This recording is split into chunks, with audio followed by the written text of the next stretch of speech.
Gaano nga ba ka-effective ang ating mga aloe vera para sa ating mga halaman, lalo na ang pag-propagate nito? For today's video mga ka-jungle ay isi-share ko sa inyo kung bakit ito ang ginagamit ko as a rooting hormone at saka pang-protekta sa ating mga halaman para hindi meron ng mga disease o lalo na sa mga bagong cuttings ng ating mga plants. So itong mga aloe vera hindi lamang po pang rooting hormone. Ito din po ay alternative na mga cinnamon powder para i-set natin bago itanim ang ating mga halaman. So, for example, mga ka-jungle, I have here my plant na natanim ko last week lang, 'di ba? Last week ba natin natanim 'to, 'di ba? Last week ko lang ito natanim, mga ka-jungle, pero alam nyo ba, naging successful dahil dito sa ating mga aloe vera. Kaya naman i-share ko sa inyo kung gaano siya effective talaga. So, first, tignan natin ang result nito, kung gaano siya ka-successful na propagate ang ating mga aloe vera. Yan. So, kung makikita niyo mga ka-jungle, tanggalin muna natin yung halaman dito sa kanyang pot. Kung makikita niyo mga ka-jungle, yung ugat niya ay very healthy. Diba? Kasi diba sinawsaw natin sa aloe vera. So, very healthy. Walang sinasabing root rot o parang bulok. Kasi mapapansin nyo sa isang halaman, kapag healthy ang kanyang roots, kulay puti yung kanyang ugat. Pero pag maitim yung roots, meron yan mga something na nakakasagabal like bulok, something ganon. Kasi nga, yung ating mga aloe vera, ito yung nagsiset ng kanyang protection para dito sa root, sa kanyang stem. Parang, kumbaga, ito yung hindi lang siya pang rooting hormone. So, nandun na tayo sa rooting hormone. Tingnan nyo naman, ang daming ugat na napalabas niya agad at siya mabilis talaga magpatubo ng ganito kapag aloe vera. Pero, isa din po siya na nagproprotekta doon sa mga disease na dumadapo dito sa halaman. Kaya naman, maganda ang aloe vera. Effective talaga. Ito, hindi ko na natatanggalin kasi sayang, ano? Ayan, yung ugat niya nandito na sa ilalim, di ba? Kumbaga, root bound na siya. So, pwede na itong itanim sa mga lupa, diretso sa lupa, yung ating mga bagong natanim na mga halaman. Ito kasing halaman na ito, mga ka-jungle, siya po ay, yung stem niya is matigas. Yung mga matitigas na stem, mahirap po siya i-propagate o mahirap po siya patubuin.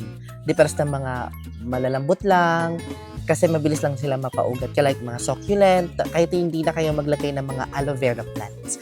Pero ito kasi kinakailangan dahil nga parang pang rooting hormone, mapabilis sa paugat. Actually, pwede naman din po itong itusok lang, pero mas matagal. O yung iba, hindi na survive or hindi naging successful ang propagation.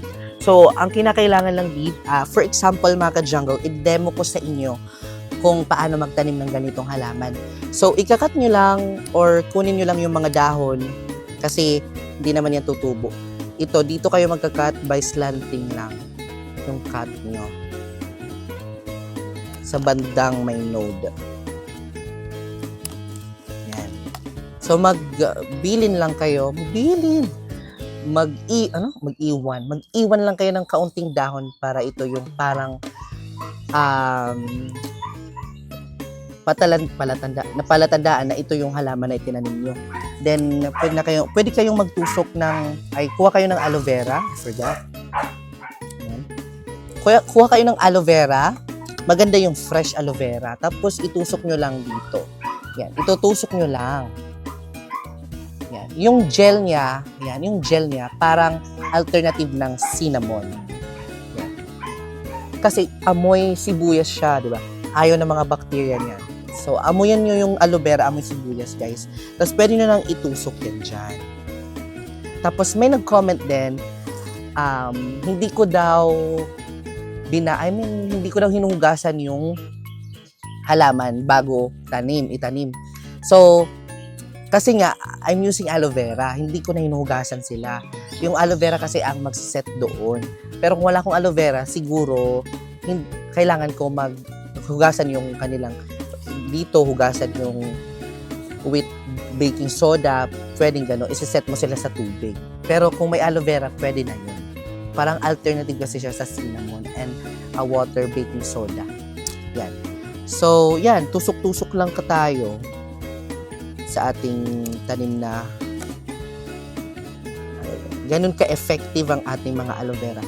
At hindi lamang po siya pang tanim ha, pang ano din siya, pang benefit sa ating mga muka, sa ating mga ang tawag nun? Mga buhok. So, ayan. So, after ilang weeks, makikita niyo yung resulta, magiging ganito na siya ito. Ganito na siya. So, update ko din po kayo. And that is how is how is effective our aloe vera is. So, very effective siya sa ating mga bagong ipopropagate o itatanim, lalo na yung may hirap itanim o ipatubuin ng mga halaman. So, yun yung ating topic for today and I hope may natutunan kayo in today's video. Gaano ka-effective ang ating mga aloe vera sa ating mga bagong propagate na mga halaman. And thank you so much for watching this episode. And don't forget to share and like and subscribe to my YouTube channel. And I will see you next episode mga ka-jungle because more plant, less stress.